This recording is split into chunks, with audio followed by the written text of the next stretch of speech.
नमस्कार, आप देख रहे हैं Uttarakhand forward times of India की एक विशेष प्रस्तुति। मैं हूं ऋचा जैन कालरा। आज हमारे मेहमान हैं डॉक्टर पंकज कुमार पांडे। आईएएस अधिकारी हैं जो कि उत्तराखंड सरकार में सेक्रेटरी पीडब्ल्यूडी पुल और रेलवे विकास के कार्य में एक अहम जिम्मेदारी निभा रहे हैं। उत्तराखंड जैसे पहाड़ी राज्य में सड़कें, पुल और कनेक्टिविटी इंफ्रास्ट्रक्चर सिर्फ विकास के प्रोजेक्ट्स ही नहीं हैं, बल्कि ये लोगों, अवसरों और संभावनाओं को जोड़ने का जरिया भी हैं। रिमोट इलाकों को मेन स्ट्रीम इलाकों से जोड़ने से लेकर पर्यटन, कारोबार और स्ट्रेटेजिक नजरिए से अहम क्षेत्रों तक पहुंच को बेहतर बनाने में मजबूत कनेक्टिविटी जरूरी है। तो आइए शुरुआत करते हैं इस खास बातचीत की डॉक्टर पंकज पांडे के साथ। बहुत बहुत स्वागत है डॉक्टर पंकज थैंक यू। आपका शो में। तो क्या उत्तराखंड कोई ऐसा इंफ्रास्ट्रक्चर मॉडल बना सकता है जो डेवलपमेंट के साथ साथ नेचर का भी ख्याल रखे, क्योंकि ये एक हिमालयन स्टेट है और यहाँ पर इकोलॉजी बहुत मैटर करती है, जी। बहुत महत्व है उसका। बिल्कुल आप ठीक कह रही हैं। हमारी सरकारें जो रही हैं पिछले कुछ टाइम से, वो उनका विशेष फोकस रहा है कि वो इकोलॉजी के साथ इकोनॉमी को बैलेंस किया जाए। और हम लोग जो इंफ्रास्ट्रक्चर में काम कर रहे हैं, हमारा भी फोकस ये रहा है कि हम अगर सड़क बना रहे हैं, पुल बना रहे हैं, तो उसकी वजह से फर्दर कोई जो हमारी फ्रेजाइल इकोलॉजी उस पे डैमेज नहीं आए। उसका ध्यान रखते हुए जो ग्रीन इनिशिएटिव है उसको लेते हुए ऐसी टेक्नोलॉजीज यूज़ की जाएँ जिससे कोई डैमेज नहीं हो, और पब्लिक को जो सुविधाएँ चाहिए, जो ऑल वेदर कनेक्टिविटी चाहिए, जो और एक्सेस चाहिए, इकोनॉमी के लिए जो इम्पोर्टेंट चीज़ें, उसको हम क्रिएट कर सकें। तो हम लोगों ने कंटिन्यूअसली इस बैलेंस को ध्यान रखा है, और आगे भी हम लोग ध्यान रखेंगे। जैसा आप लोग जानते हैं कि उत्तराखंड बनने के बाद, राज्य गठन के बाद, हम लोग जो फॉरेस्ट कवर है वो हमने बढ़ाया है। हमारा ओवरऑल जो अभी भी फॉरेस्ट और एनवायरनमेंट के मामले में काफ़ी अच्छा परफॉर्मेंस रहा है। जी। तो इसके साथ हम आगे भी कंटिन्यू करना चाहेंगे कि इकोनॉमी भी बढ़ाएं हम अपनी, और इकोलॉजी को भी साथ में लेके चलें।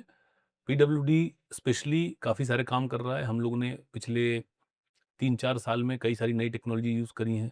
प्लास्टिक का यूज़ किया हम लोगों ने, सड़क में यूज़ किया है।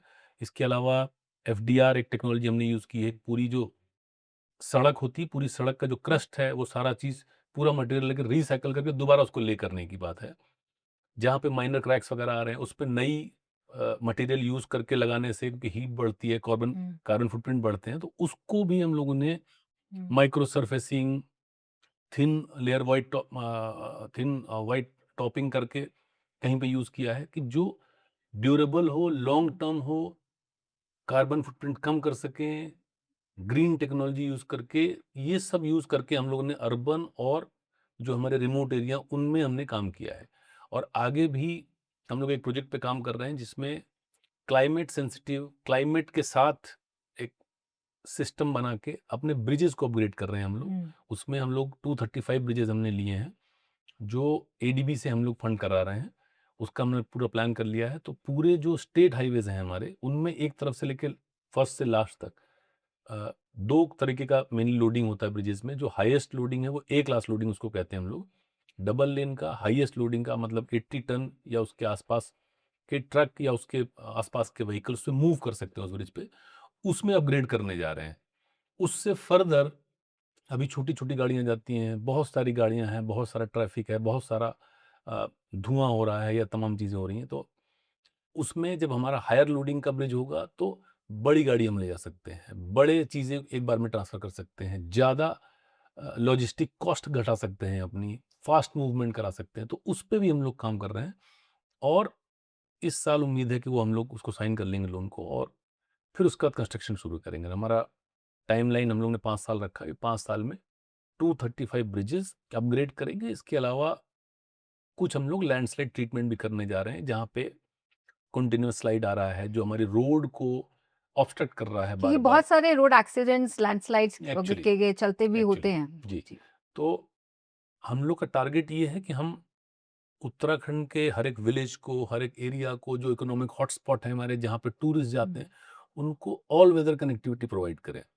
ऑल वेदर कनेक्टिविटी के लिए ये ज़रूरी है कि हम स्लाइड पोर्शन को रोकें, कहीं हम्म, पे अगर सिंक हो रहा है उसको मैनेज करें, कि अगर कोई भी आदमी मूवमेंट कर रहा है तो उसको ये सोचने की ज़रूरत ना पड़े कि बारिश तेज़ हो रही है तो रोड तो नहीं कहीं बंद होगा, हम्म, या स्नोफॉल हो रहा है तो कोई प्रॉब्लम तो नहीं आएगी। तो हम लोग उस तरफ काम कर रहे हैं। और विलेज कनेक्टिविटी 100% करने के साथ-साथ economic hotspot, industrial hotspot, tourist वाले जो हॉटस्पॉट हैं, इनको सबको भी ऑल वेदर रोड से कनेक्ट करने का हमारा प्लान है। जब हम रोड्स की बात करते हैं, पुलों की बात करते हैं, तो ठीक है, ये विकास का एक महत्वपूर्ण अंग है। लेकिन क्या सिर्फ़ यही विकास है या विकास के मायने इससे कहीं ज़्यादा हैं? देखिए विकास हुँ। हर एक आदमी अपने नज़रिए से देखता है। जो गाँव में रहने वाले लोग हैं, अगर वो अपने वाहन से, अपने जो भी उनको रिक्वायरमेंट है, उसके साथ अपने गाँव पहुँच रहे हैं, आ रहे हैं, जा रहे हैं, तो वो उनके लिए विकास है। जो टूरिस्ट हैं, उनको अलग तरीके की फैसिलिटी चाहिए, अगर उनकी वो फैसिलिटी मिल रही है, तो उनको लगता है कि ये विकास है। तो विकास देखने का सबका एंगल अलग-अलग है। बट मुझे ऐसा लगता है कि अगर as a state, as a government हम लोग बात करें, तो लोगों को बेसिक फैसिलिटी प्रोवाइड करना, लोगों को ऑल वेदर कनेक्टिविटी से कनेक्ट करना, उनको इकोनॉमिकली एम्पावर करना, उनको जो बेसिक रिक्वायरमेंट की चीज़ें हैं, एजुकेशन, हेल्थ, उसका एक्सेस प्रोवाइड करना, अगर हम ये सब कर पाते हैं, एम्प्लॉयमेंट दे पाते हैं लोगों को, तो मुझे लगता है कि हम ये कह सकते हैं कि हम विकास कर रहे हैं या हम विकसित बन रहे हैं। जैसे माननीय प्रधानमंत्री जी का नारा है कि 2047 तक हमको देश को विकसित बनाना है। तो उसी की दिशा दिशा में हम लोग भी काम कर रहे हैं उत्तराखंड की तरफ से। हमारे तो माननीय अगले 10 मुख्यमंत्री जी सालों में भी आपका क्या विज़न है? जी, तो हम लोग बेसिकली 2047 में भारत विकसित हो, उसके लिए उत्तराखंड को भी विकसित होना चाहिए, उस पे हम लोग काम कर रहे हैं। अभी रिसेंटली हम लोगों ने एज़ पीडब्ल्यूडी सेक्रेटरी एक मैंने मास्टर प्लान लॉन्च किया है, माननीय मुख्यमंत्री जी ने उसको लॉन्च किया था। उसमें हम लोगों ने टारगेट रखे, हमने 5 साल के टारगेट रखे हैं कि 5 साल में हम क्या-क्या करना चाहते हैं। उसमें all weather connectivity to all the villages, सारे गाँव कनेक्ट करना है, सारे ब्रिजेस को अपग्रेड करना है, ए क्लास लोडिंग में लाना है, 235 हमने इस प्रोजेक्ट में लिए हैं, बाकी और भी हमें करना है। जितनी हमारी कच्ची सड़कें हैं, उनको पक्का करना है, जितने हमारे लैंडस्लाइड हैं, उनको कवर करना है 100% उसको आज के डेट में जो है वो ट्रीट करना है। पहाड़ में कई जगह पे आपने देखा होगा कि बारिश में ब्रिज डैमेज हो जाते हैं या टूट जाते हैं, तो लोग ट्रॉली से मूव कर रहे होते हैं। कई जगह पे 2 पहाड़ के बीच में ट्रॉली लगा देते हैं, उससे चलते हैं हम लोग। वो ट्रॉली ज़ीरो करना है, हमारा टारगेट है कि हम 5 साल में ट्रॉली ज़ीरो कर देंगे, कहीं पे ट्रॉली नहीं होनी चाहिए। वो थोड़ा इनह्यूमन टाइप का एक है, मजबूरी में हम लोग लगाते हैं, बट आगे जो पहले से हमारे पास ट्रॉलियाँ चल रही हैं, उनको बंद करके उनके यहाँ पे ब्रिज बना रहे हैं। हमने लगभग सारे सैंक्शन कर रखे हैं ब्रिज, वो हम पूरा कर देंगे। नई टेक्नोलॉजी जैसे मैंने पहले कहा, उसको यूज़ करेंगे। अर्बन एरियाज़ में और एडवांस सिस्टम्स लाएँ, एलिवेटेड रोड्स जहाँ ज़रूरत है, अंडरपासेस जहाँ ज़रूरत है, आरओबी जहाँ ज़रूरत है, बाईपासेस जहाँ पूरा हमने प्लान करके रख रखा है और उस पे हम लोग लगातार काम कर रहे हैं। तो उसी को हम आगे बढ़ाएँगे और मुझे उम्मीद है कि 10 साल के अंदर-अंदर हमारे स्टेट का इंफ्रास्ट्रक्चर जो टॉप लेवल का इंफ्रास्ट्रक्चर आप कह सकते हैं इंडिया में किसी भी स्टेट में होगा, तो निश्चित रूप से उत्तराखंड में भी होगा। जब हम इस टॉप लेवल के इंफ्रास्ट्रक्चर की बात करते हैं, तो आप क्लाइमेट चेंज की चुनौतियों का कितना ध्यान रखते हैं? देखिए जैसे मैंने पहले भी कहा कि हम लोग पहाड़ में या जहाँ पे फ्रेजाइल इकोलॉजी है, वहाँ पे हम ध्यान रखते हैं कि हम वही मटेरियल यूज़ करें जो क्लाइमेट लोकली रेजिस्टेंट अवेलेबल हो हो या या रेज़िलिएंट हो? यस, क्लाइमेट रेज़िलिएंट हो क्योंकि हम फर्दर डैमेज नहीं कर सकते, नहीं करना चाहते हैं। हम लोग हॉट मिक्स की जगह पे पहाड़ में कई जगह पे कोल्ड मिक्स यूज़ करते हैं, क्योंकि हॉट मिक्स से फ्यूम निकलते हैं, वहाँ पे हीट होती है, उससे उस एरिया में डैमेज हो सकता है, उसका हम लोग ध्यान रखते हैं। ब्रिजेस बनाते हैं तो उसके आस-पास क्या-क्या चीज़ें ध्यान रखनी है वो करते हैं। एनिमल के मूवमेंट हम लोग कहीं रिस्ट्रिक्ट नहीं करते, उसका ध्यान रखते हैं।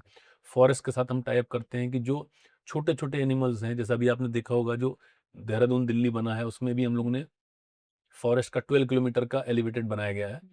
उसमें नीचे से बहुत सारे जानवरों के मूवमेंट देखे गए हैं, बहुत मीडिया ने भी रिपोर्ट किया। तो हम लोग जहाँ भी नया प्लान करते हैं उसमें इस सब का ध्यान रखते हैं हम कि लोकल इवन जो ट्रीज प्लांट्स हम डैमेज करते हैं, मान लीजिए हमने 100 पेड़ किसी वजह से हटाने पड़ रहे हैं, काटने पड़ रहे हैं, तो हम 200-300 को प्लान करते हैं कि हम पहले उनको पहले ट्रांसप्लांट कर लें। जितने ट्रांसप्लांट हो सकते हैं करते हैं, जो नहीं ट्रांसप्लांट हो सकते उसको फिर हम नए लगाते हैं, डबल एरिया यूज करते हैं और जो अब डिपार्टमेंटल ज़मीनें होती हैं, उनमें प्लान करते हैं। तो हम छोटी-छोटी चीज़ों का ध्यान रखते हैं कि हमारी वजह से, डिपार्टमेंट की वजह से फर्दर कोई नेगेटिव इम्पैक्ट नहीं आए एनवायरनमेंट पे। तो अभी भी हम ध्यान रखते हैं, हम लोग आगे भी ध्यान रखेंगे कि हम साथ में, जैसा मैंने पहले भी कहा था, इकोनॉमी को डेवलप करना है, but definitely with good ecology. अभी चारधाम यात्रा चल रही है, तो चारधाम यात्रा की जो माँगे हैं, उसे देखते हुए आपने इंफ्रास्ट्रक्चर को किस तरह से अपग्रेड किया है? चार धाम के लिए आज के डेट में हमारे पास डबल लेन रोड मौजूद है। डबल लेन जो पहाड़ के लिए सूटेबल विड्थ होती है, उतना हम लोगों ने बनाया हुआ है। पूरा एनएच है हमारे पास चारों धाम में। यमुनोत्री वाले स्ट्रेच में वाइडनिंग थोड़ा-सा बेंडिंग रह गई थी, वो अभी हम लोग कर रहे हैं। रुद्रप्रयाग जो केदारनाथ धाम जाने का रास्ता है, उस पे भी हम लोग काम कर रहे हैं।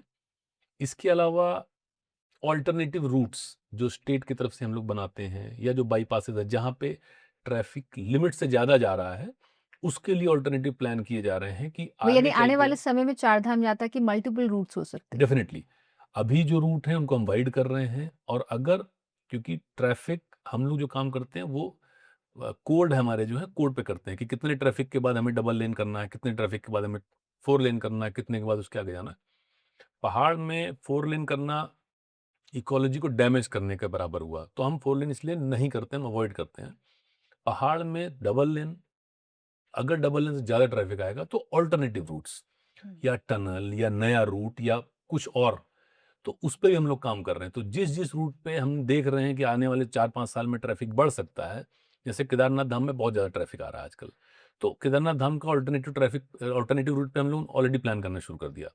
दूसरा रूट का अलाइनमेंट उस पे डिस्कशन चल रहा है। जब तक उस लिमिट तक पहुँचेगा, जब तक हम लोग नया रूट बना ले जाएँगे। इसी तरह से बद्रीनाथ के लिए। तो हम लोग कंटीन्यूअस उस पे वर्क करते रहते हैं, और जहाँ नॉर्म्स क्रॉस किया, वहाँ पे हम लोग अल्टरनेटिव में चले जाते हैं।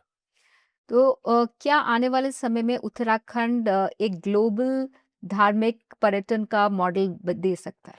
देखिए, अगर आप देखेंगे गौर से, तो हिंदू धर्म का जो एक बड़ा जो चार धाम, जो हिंदू धर्म के चार धाम है, उसमें से एक धाम हमारे यहाँ है बद्रीनाथ धाम, और चार हम मिला के बोलते हैं। दूसरा केदारनाथ धाम, एक बड़ा ज्योतिर्लिंग जो एक जगह है। फिर गंगोत्री और यमुनोत्री जो बड़ी हमारी रिवर्स हैं, जो बहुत ऑस्पिशियस, बहुत ज़्यादा जिनकी पूजा की जाती है पूरे देश दुनिया में, वो यहाँ से निकलती हैं। तो 4 बड़े लोकेशन हैं हमारे पास, जहाँ पे दुनिया से लोग आते हैं। अभी कल तक का फिगर है 45 लाख लोगों ने रजिस्टर कर लिया अपने आप को, जो उत्तराखंड में सिर्फ़ ओके, ये और जब 4 तक ये प्रोग्राम लोकेशन पे। ऑन एयर आएगा तब तक आई थिंक ये संख्या और कहीं निश्चित ज़्यादा रूप बढ़ से चुकी होगी। हम लोग का जो कैलकुलेशन, उसके हिसाब से 60 लाख हुँ। इस साल क्रॉस कर जाएगा हम लोग का। तो दुनिया से लोग ऑलरेडी आ रहे हैं यहाँ पे। क्योंकि ऐसी-ऐसी जगह है हमारे पास जो कि बहुत ज़्यादा जिनकी पूजा की जाती है, बहुत ज़्यादा जिनकी वैल्यू है। केदारनाथ धाम में बहुत ज़्यादा भीड़ हो रही है, बहुत ज़्यादा लोग आ रहे हैं। बद्रीनाथ में बहुत सारे लोग आ रहे हैं। तो ये तो ऑलरेडी ग्लोबल डेस्टिनेशन की तरह से काम कर रहा है। इसके अलावा स्टेट और लोकेशंस पे भी काम कर रहा है। जैसे हम लोग कुमाऊँ में भी काम कर रहे हैं। कुमाऊँ में जो हमारे टेम्पल्स हैं, जो बहुत पुराने-पुराने हैं, जो जिनका डिस्क्रिप्शन बहुत पुराने रिलीजियस स्क्रिप्चर्स में है, उस पे काम कर रहे हैं। उनके रोड हम लोग ठीक कर रहे हैं। जैसे जागेश्वर धाम हो गया हमारा, नैना देवी हो गई, पाताल भुवनेश्वर, पूर्णागिरि मंदिर, इनके लिए भी हम लोग काम कर रहे हैं। तो हम कुछ लोगों को उधर भी ले जाना चाहते हैं। हम चाहते हैं कि लोग वहाँ भी आके देखें। सिर्फ़ ये 4 धाम नहीं, जो मानस खंड कुमाऊँ वाला एरिया, उसको मानस खंड बोलते हैं। स्कंद पुराण में लिखा है कि वो मानस खंड है। ये केदार खंड, वो मानस खंड। तो केदार खंड के साथ-साथ मानस खंड पे भी हम लोग काम कर रहे हैं। उसके इंफ्रास्ट्रक्चर पे भी काम कर रहे हैं, और हम चाहते हैं कि लोग उधर भी जाएँ। इसके अलावा जो टूरिस्ट हमारे जो बड़े स्पॉट्स हैं, पुराने जो डेवलप्ड हैं, वो ऑलरेडी काम कर रहे हैं। नए हम लोग डेवलप कर रहे हैं। जैसे टिहरी लेक जो है हमारा, ये मतलब one of the largest man made lake है। उस पे भी हम लोग डेवलपमेंट का काम कर रहे हैं। उसको हम ग्लोबल डेस्टिनेशन की तरह डेवलप करना चाह रहे हैं। तो उसकी कनेक्टिविटी, उसके चारों तरफ का एक्सेस, उस पे भी काम हम लोग कर रहे हैं। आने वाले टाइम में आप देखेंगे कि हम लोग टिहरी लेक को भी एक बड़ा ग्लोबल डेस्टिनेशन की तरह से हम प्रोजेक्ट करेंगे। जब इतनी बड़ी संख्या में तीर्थयात्री लाखों की संख्या में आप कह रहे हैं 60 लाख हो सकते हैं, तो चुनौती क्या किस तरह से बढ़ जाती है? बिल्कुल आपने ठीक कहा, क्योंकि यहाँ हमारी आबादी है 1.25 हुँ। करोड़, और 5 से 6 करोड़ लोग करीब ट्रैवल कर रहे हैं हमारे स्टेट में हुँ। हर साल। तो जो भी हमारे पास रिसोर्सेज़ हैं, वो तो हमारे लिए ही सफिशिएंट हैं। तो निश्चित रूप से वो हमारे लिए चैलेंज होता है, क्योंकि सड़कों की ज़रूरत हमारे जो स्टेट के लोग हैं उनके लिए उतनी रिक्वायरमेंट नहीं है। अब लेकिन 6 करोड़ और आते हैं, उनके लिए हमको करना पड़ता है सब कुछ। तो रिसोर्स का तो इश्यू रहता ही है हमारे लिए। फिर जो लोग बाहर से आते हैं उनको एक फैसिलिटी देनी है, उनको एक अच्छा इंफ्रास्ट्रक्चर, अच्छा फ़ील आना चाहिए, उसके लिए काफ़ी सारा हम लोग को लगता है। बट वो हमारी इकोनॉमी से भी कनेक्टेड है। जो लोग ट्रैवल कर रहे हैं यहाँ पे, वो उनकी वजह से बहुत हमारी इकोनॉमी पे बहुत इम्पैक्ट रहता है। तो अब इतने लोग आते हैं तो उसका फ़ायदा भी है और चैलेंजेस भी हैं, कि चैलेंजेस यही हैं जो मैंने बताया आपको, कि रिसोर्स पे हमारे बड़ा ड्रेन है वो। फिर तो फिर बहुत कई सारा बार ये भी कहा जी। जाता है कि रिसोर्सेज जो है वो टूरिज्म इंफ्रास्ट्रक्चर को अपग्रेड करने में ज़्यादा यूज़ हो जाते हैं, जबकि जो रिमोट इलाकों में जो लोग रहने वाले हैं उन तक नहीं पहुंचते। नहीं, ये मैं इस बात से सहमत नहीं हूँ आपके, क्योंकि जैसे मैंने शुरू में भी कहा कि हर एक गाँव को ऑल वेदर कनेक्टिविटी देना, ये हमारा टारगेट है। उस पे हम लोग लगातार काम कर रहे हैं। तो ऐसे में हमारा जो पहाड़ी जी। इलाके हैं वहाँ चुनौती बड़ी क्या है कि सड़क बनाना चुनौती है या उसे सुरक्षित रखना चुनौती है?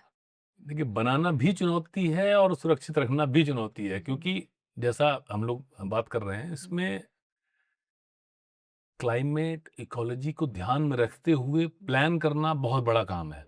उसके बाद फॉरेस्ट के अंदर से सड़क बनाना, फिर पेड़ों का ध्यान रखना, फिर बनने के बाद स्लाइड के इश्यूज़ आ रहे हैं, कहीं पे पानी के इश्यूज़ आ जाते हैं। उनको सबको भी मैनेज करना, मतलब जो जैसे आप प्लेन में देखते हैं, तो प्लेन में कोई चक्कर नहीं है। आप आराम से बनाइए, कोई दिक्कत नहीं है इसमें। पहाड़ के अपने कंस्ट्रक्शन के इश्यूज़ हैं, सारा मटेरियल आप नीचे से लेके जा रहे हैं, लेबर यहाँ से लेके जा रहे हैं, मशीन लेके जा रहे हैं। फिर उसका मेंटेन करना भी उतना ही है। हमारा 1 साल में जो बारिश होती है, जो मानसून होता है, उसमें आप ये मान के चलिए कि 25% टोटल इंफ्रास्ट्रक्चर का हमारा डैमेज हो जाता है। हर साल। हर साल डैमेज होता है। तो उसको हमको फिर से पहले बनाना है, उसके अलावा एडिशनल भी बनाना है, तो वो और वो ऐसे बनाना है कि जल्दी खराब ना ज हो। जी, बिल्कुल। हम बनाते उसी तरीके का हैं, लेकिन रिवर है, रिवर ने नीचे से काट दिया, सड़क सिंक कर गई, हमें फिर से बनाना है। स्लाइड आ गया, क्योंकि जियोलॉजी हम लोग चेक करते हैं, बट कई बार ये अंदर ऐसे फैक्टर आ जाते हैं कि you never know. Minor earthquakes, tremors आते रहते हैं पहाड़ में, जैसा आप लोगों को पता है। तो कहीं पे भी हमने कटिंग की, ट्रेमर आया, पूरा स्लाइड आ गया। तो ये सब इश्यूज़ रहते हैं पहाड़ में मोस्ट ऑफ द टाइम। फिर एनिमल्स वगैरह का मूवमेंट भी रहता है कहीं-कहीं पे। बहुत जगहों पे पहाड़ है, जंगल है, तो एनिमल्स का मूवमेंट होगा, उसको ध्यान रखना है हमें। जो रिवर्स आ रही हैं पहाड़ के में से नदियाँ निकल रही हैं, उनका ध्यान रखना है। कहीं पे छोटे-छोटे सोर्स हम लोग बोलते हैं, झरने होते हैं, जो अपने आप पानी निकल रहा होता है नीचे से, उनको हमें डैमेज नहीं करना है, क्योंकि वो बहुत लोकल क्लाइमेट और लोकल उसकी वजह से वहाँ से हो रहा है। और काफ़ी सारे गाँव ये सब उससे कनेक्टेड हैं, उस पे डिपेंडेंट हैं। तो बहुत सारे चैलेंजेस होते हैं जिसको हम लोग को ध्यान रखना पड़ता है। प्लेन और पहाड़ में ये डिफरेंस है। हम लोग भी देहरादून, हरिद्वार में काम करते हैं तो इतना प्रॉब्लम नहीं है। बट जैसे ही हम आगे बढ़ते हैं, ऋषिकेश से ऊपर जाते हैं, चैलेंजेस अ, बढ़ते हैं। हमने सड़क की बात की, पहाड़ों की बात की, पुलों की बात करते हैं क्योंकि ये भी आपके विभाग का एक हिस्सा है। तो पुल एक ढांचा नहीं है, एक पहाड़ी राज्य में एक तरह से लाइफलाइन भी है जो लोगों को कनेक्ट करता है। तो इसमें क्या चेंजेस आ रहे हैं आज के वक़्त में? किस तरह से नई टेक्नोलॉजी अपनाई जा रही है इन्हें सेफ़र बनाने के लिए? पुल जैसा हम लोगों ने बात करी अभी, पहाड़ में पुल ज़्यादा बड़ा इश्यू है हमारे लिए, क्योंकि 2 तरफ लोग हैं, वो कैसे भी क्रॉस नहीं कर सकते हैं। अगर पुल नहीं हो तो नहीं क्रॉस कर सकते। प्लेन में ऐसा नहीं होता। प्लेन में नदी में पानी कम है, लोग वैसे ही क्रॉस कर सकते हैं, या सूख गई बारिश में बारिश के अलावा बाकी सीज़न में लोग वैसे क्रॉस करते हैं। पहाड़ में ऐसा नहीं हो सकता। पहाड़ में पुल ज़्यादा बड़ा चैलेंज है हमारे लिए। अभी आज के डेट में हमारे पास लगभग 3500 पुल हैं, पैदल, मोटर मिला के सारे। उनको हम अपग्रेड करने की कोशिश कर रहे हैं, कि वो जो मैंने बताया अभी, कि ए क्लास लोडिंग में उसको हम ले जाना चाह रहे हैं, कि हाईएस्ट लेवल का ट्रैफ़िक उससे हम निकाल सकें। फिर जैसा आपने कहा कि टेक्नोलॉजी भी यूज़ करनी है, ऐसी जो लेटेस्ट चल रही है, लाइट फ्रेम हो, क्लाइमेट के साथ जेल करे, उसकी वजह से कोई प्रॉब्लम नहीं हो जाए, उसका भी ध्यान रख रहे हैं। नई-नई टेक्नोलॉजी लॉन्ग टर्म, जैसे हम लोग ये मान के चलते हैं कि हमारा 50 ईयर से 100 ईयर का ड्यूरेशन रहता है ब्रिज का। मतलब ये स्टैंडर्ड हमारा एज स्पैन है, कि हम उससे पहले हमें बना नहीं सकते हम दूसरा पुल, और उतना चलना चाहिए उसको। तो उसका ध्यान रखते हुए, टेक्नोलॉजी का ध्यान रखते हुए, क्योंकि सड़क बनाने में, पुल बनाने में, पुल ज़्यादा वेट लेता है हमारा, ज़्यादा फंड लेता है, ज़्यादा सीरियसनेस चाहिए पुल के लिए। तो पुल पहाड़ के लिए निश्चित रूप से बहुत ज़्यादा इम्पोर्टेंट है और हम लोग कोशिश ये कर रहे हैं कि जो पुराने पुल हैं, उनको रेट्रोफिट करके स्ट्रेंथन कर रहे हैं कि नया पुल बनाने की ज़रूरत ना पड़े। जहाँ नए की ज़रूरत है, जहाँ वाइड करना है, हेवी ट्रैफ़िक ले जाना है हमको, उसको हम लोग नया बना रहे हैं, कोई क्लास ए ऐसा ले रहे पुल हैं। आप याद कर सकते हैं जिसने लोगों की ज़िंदगी बदल दी? डोबरा चांटी पुल है हमारा जो टिहरी लेक के ऊपर बना हुआ है। उसने जो प्रताप नगर के साइड के लोग थे, जब ये टिहरी डैम बना, तो डैम से पहले लोग नीचे से जाते थे। हुँ। छोटे-छोटे पुल थे, जो टिहरी टाउन था, उससे लोग क्रॉस करते थे। जब ये पानी भरना शुरू हुआ लेक में, तो प्रताप नगर एकदम कट गया। प्रताप नगर के लोगों को टिहरी आने के लिए मतलब इट वाज़ बिग बहुत टास्क। बड़ी चीज़ हुँ। थी कि मतलब सोचना पड़ता था। तो स्टेट ने ये डिसाइड किया कि एक ब्रिज बनाया जाए और एक डोबरा चांटी एक जगह है, डोबरा एक जगह है, चांटी एक जगह, तो उसपे एक ब्रिज बनाया गया और इंडिया का लार्जेस्ट वो केबल ब्रिज है जो मोटरेबल ब्रिज है। बहुत टाइम लगा उसको बनने में क्योंकि इतना लंबा स्ट्रेच कभी बनाया नहीं गया था। वो ब्रिज बनाने के बाद प्रतापनगर वाले क्लोज़ आ गए क्योंकि वो इमीडिएटली क्रॉस करके आ सकते हैं इधर पे। हुँ।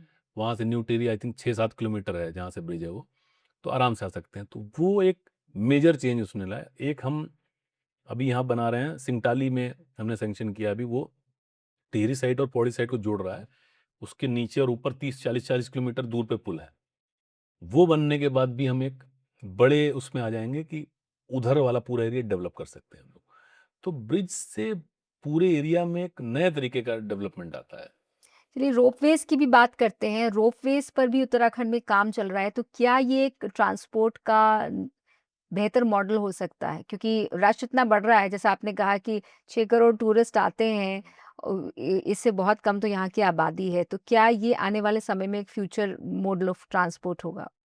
देखिए वर्ल्ड ओवर अगर आप देखेंगे तो रोपवे अर्बन सेटिंग में यूज़ किए गए हैं बहुत जगहों पे, हाइट पे यूज़ किए गए हैं, टूरिस्ट स्पॉट्स पे यूज़ किए गए हैं मेनली। स्विट्ज़रलैंड में, ऑस्ट्रिया में, फ्रांस में इन जगहों पे टूरिस्ट स्पॉट्स हैं, स्की स्लोप्स हैं, उनमें यूज़ किए गए हैं मेनली। हमारे यहाँ पे 2-3 रोपवे हैं जो 20-30, 40-40 साल से चल रहे हैं। एक ओली जोशीमठ ओली था अभी खराब हो गया था वो बंद है। एक नैनीताल में है, एक मसूरी में है। ये बहुत पुराने रोपवे हैं, बहुत दिन से चल रहे हैं। अभी नए बन रहे हैं, हम लोग एक केदारनाथ धाम के लिए बना रहे हैं, जो सोनप्रयाग से केदारनाथ धाम जाएगा। एक हेमकुंड के लिए बना रहे हैं, जो गोविंद घाट से हेमकुंड को कनेक्ट करेगा। ये स्ट्रेचेज़ अभी पैदल हैं, लोग 18 किलोमीटर, 20 किलोमीटर, 30 किलोमीटर पैदल जा रहे हैं। उसको हम लोग रोपवे से रिप्लेस कर रहे हैं। तो केदारनाथ जाने वाले या हेमकुंड जाने वालों को बहुत बहुत सहूलियत हो जाएगी। आइए, रोपवे में चढ़िए और जाइए, दर्शन करिए, वापस आ जाइए। हुँ। ये कब तक बट चालू होने ये की इनका टाइम जो है वैसे 8 साल रखा गया है क्योंकि बहुत टफ टेरेन है, 6 महीने अब से वर्किंग 8 सीज़न है। साल? यस, हुँ। 6 महीने वर्किंग सीज़न होता है, बाकी टाइम बर्फ़ होती है तो करना मुश्किल है काम वहाँ पे।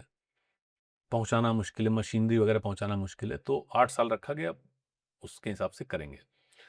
बट जो अर्बन रोपवे हैं, जैसे यहाँ पे एक रोपवे हम लोग नया बना रहे हैं, देहरादून से मसूरी का एक नया रोपवे बन रहा है, वो 27 में उसको स्टार्ट होना है। वो अर्बन सेटिंग वाला रोपवे है एक तरीके हुँ। से कि अगर आपको रोड से नहीं जाना है मसूरी, तो आप उसको रोपवे को लीजिए और चले जाइए वहाँ सीधे।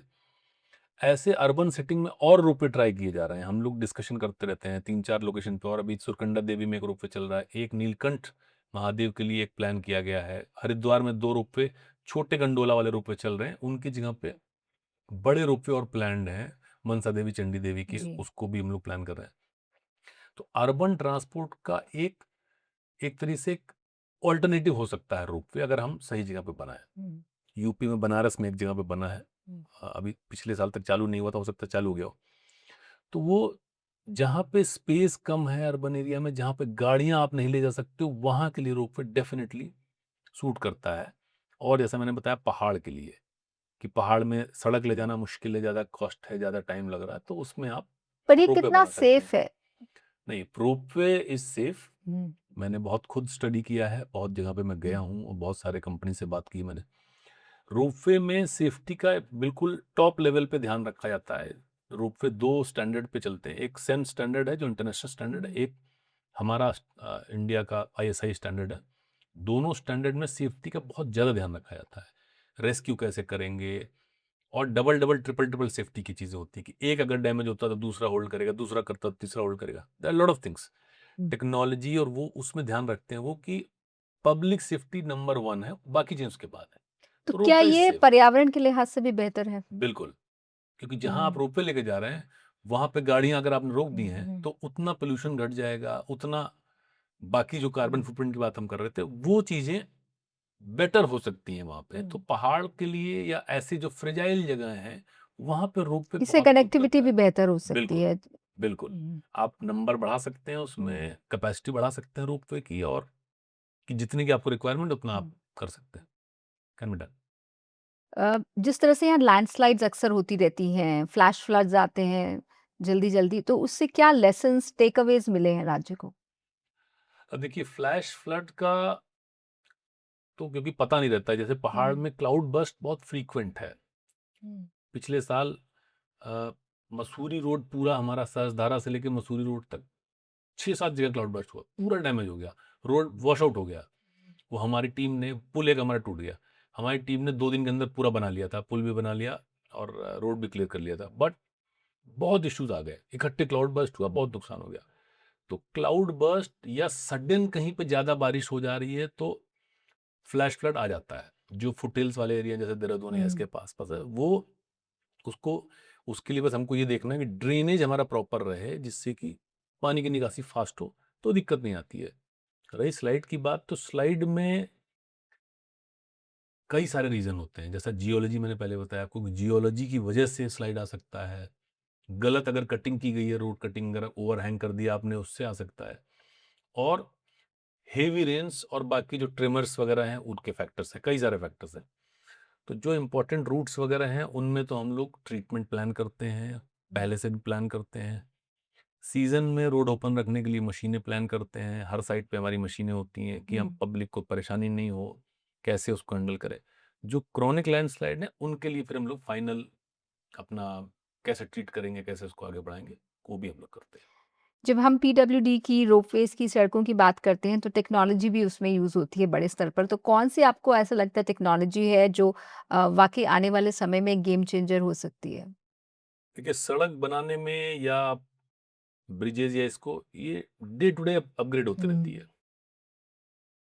जो भी नई चीज़ें हैं, रिसर्च होती हैं, आती हैं, हम लोग ट्रायल करते हैं, पायलट करते हैं, उसके बाद उसको हम लोग इम्प्लीमेंट करते हैं। अगर सक्सेसफुल होता है तो इम्प्लीमेंट करते हैं। कोई ऐसी परियोजना जो आपके विभाग में चल रही हो, जो राज्य के लिए आने वाले समय में एक बड़ी उपलब्धि होगी? हाँ, जैसे मैंने थोड़ी देर पहले बताया था कि एक एफडीआर हमने यूज़ किया, उत्तरकाशी में हम लोग कर रहे हैं। हुँ, पूरा क्रस्ट निकाल के रिसाइकल करके दोबारा लेकर रहे हैं, तो हुँ, उसमें मटेरियल कंज़म्पशन घट जाता है। क्योंकि जो मटेरियल यूज़ किया गया, उसी को निकाल के हम दोबारा यूज़ कर रहे हैं। हुँ, हम लोग मिलिंग कर रहे हैं कई जगहों पे, जो ब्लैक टॉप का टॉप लेयर होता है, उसको स्क्रैप करके निकाल लेते हैं, रिसाइकिल करके दोबारा डाल देते हैं उसको। तो उसमें हम 80% रिकवरी उसमें भी करते हैं हम लोग। हमने यहाँ आईएसबीटी के पास देहरादून में थिन व्हाइट टॉप करके टेक्नोलॉजी होती है, वो यूज़ करी पिछले साल। हुँ, वो जहाँ पानी भर जाता है या जहाँ हुँ, पे इस तरह का रहता है, बहुत ज़्यादा रोड डैमेज होने का चांस रहता है, वहाँ पे करते हैं उसको। थोड़ी कॉस्ट ज़्यादा है, बट उसकी लाइफ ज़्यादा है, बहुत ज़्यादा। 10 साल लाइफ है उसकी, पानी-वानी से कुछ नहीं होता उसको। जी। वो हमने वहाँ पे यूज़ किया है। और डिज़ाइनिंग में और बाकी चीज़ों में हम लोग हुँ, फर्दर हुँ, ऐड कर रहे हैं चीज़। जैसे हम यहाँ पे इस शहर के अंदर रिस्पना और बिंदाल एलिवेटेड प्रोजेक्ट पे काम कर रहे हैं। गवर्नमेंट ऑफ इंडिया से उसको काम होना है उस पे। हमने बना के प्रोजेक्ट गवर्नमेंट ऑफ इंडिया को दे रखा है। ऋषिकेश बाईपास पे एक हम काम कर रहे हैं, सैंक्शन हो गया हमारा। ऋषिकेश बाईपास जाएँगे, उसके आगे फिर टनल बना के हम पूरा ऋषिकेश को क्रॉस कर जाएँगे। तो ऋषिकेश का जो जाम लग रहा है आज के डेट में, जो ट्रैफ़िक बहुत ज़्यादा हो रहा है, वो हम उससे निकाल सकते हैं। तो ये बड़ा प्रोजेक्ट है। हरिद्वार का बाईपास आधा बना चुके हैं, आधा और एक पैकेज है, उस पे हम लोग काम कर रहे हैं। फिर कुमाऊँ की तरफ 3-4 और बड़े रोड हैं जिस हुँ। पे हम लोग काम कर रहे हैं। और साइट के हिसाब से फिर हम लोग टेक्नोलॉजी लेते हैं। क्या-क्या मार्केट में अवेलेबल है, कैसे कर सकते हैं, जो एक्सपीरियंसेस हमारे रहते हैं पीछे से, उसके हिसाब से हम लोग यूज़ करते हैं टेक्नोलॉजीज़। अगर आखिर में अगर उत्तराखंड को दुनिया के सामने एक उदाहरण पेश करना हो, तो किस क्षेत्र में होगा? अ, जैसा हम लोग काफ़ी देर से इस हुँ, बारे में बात कर रहे हैं कि हुँ, हम लोग नेचर को प्रोटेक्ट करते हुए, प्रिज़र्व करते हुए हुँ, काम करते हैं। हुँ, जैसे आपने सुना भी होगा, जो पहाड़ के लोग, रहने वाले लोग हैं, वो बहुत क्लोज़ली एसोसिएटेड रहते हैं अपने आस-पास के जानवर से, अपने जंगल से, अपनी चीज़ों से हुँ, बहुत ज़्यादा क्लोज़ रहते हैं। तो हुँ, वो एक बड़ा एग्ज़ाम्पल है उत्तराखंड, जो आज भी पब्लिक पूरी दुनिया के सामने रखता है कि हुँ, साहब हम हमने इतना डेवलपमेंट किया है, लेकिन फिर भी हमारा फॉरेस्ट कवर हमने बढ़ा लिया है, बाकी सारी चीज़ें भी हमने करी हैं और लोगों का जो अटैचमेंट है, उससे हमने अपना पूरा इकोलॉजी प्रिज़र्व किया हुआ है। तो उसी लाइन पे हम लोग भी काम करते हैं और हम पूरी दुनिया को यही बताना चाहते हैं कि हम एनवायरनमेंट और क्लाइमेट को प्रोटेक्ट प्रिजर्व करने के साथ-साथ भी डेवलपमेंट कर सकते हैं। अगर आप देखेंगे तो डेवलपमेंट इंडेक्स में या पर कैपिटा इनकम में हमारा स्टेट टॉप के स्टेट्स में आता है। मतलब बहुत सारे स्टेट हमसे बहुत ज़्यादा पीछे हैं। हम लोग को बने अभी 25 हमारा साल बने हुए। हुए 25 साल हुए हैं, बट हम लोग काफ़ी अच्छा कर रहे हैं। तो ये एक एग्ज़ाम्पल है जो कि हम दुनिया को पूरी बता सकते हैं कि ये सब साथ में लेके, पब्लिक को साथ में लेके भी ये सब किया जा सकता है। तो मुझे लगता है कि ये इससे बड़ा एग्ज़ाम्पल कुछ नहीं हो सकता और। बहुत-बहुत शुक्रिया उत्तराखंड की ग्रोथ स्टोरी को लेकर इतनी सारी बातें आपने शेयर की हमारे साथ और उम्मीद करते हैं कि ये ग्रोथ स्टोरी और मोमेंटम और गति के साथ आगे बढ़ेगी। बहुत-बहुत शुक्रिया। Thank you.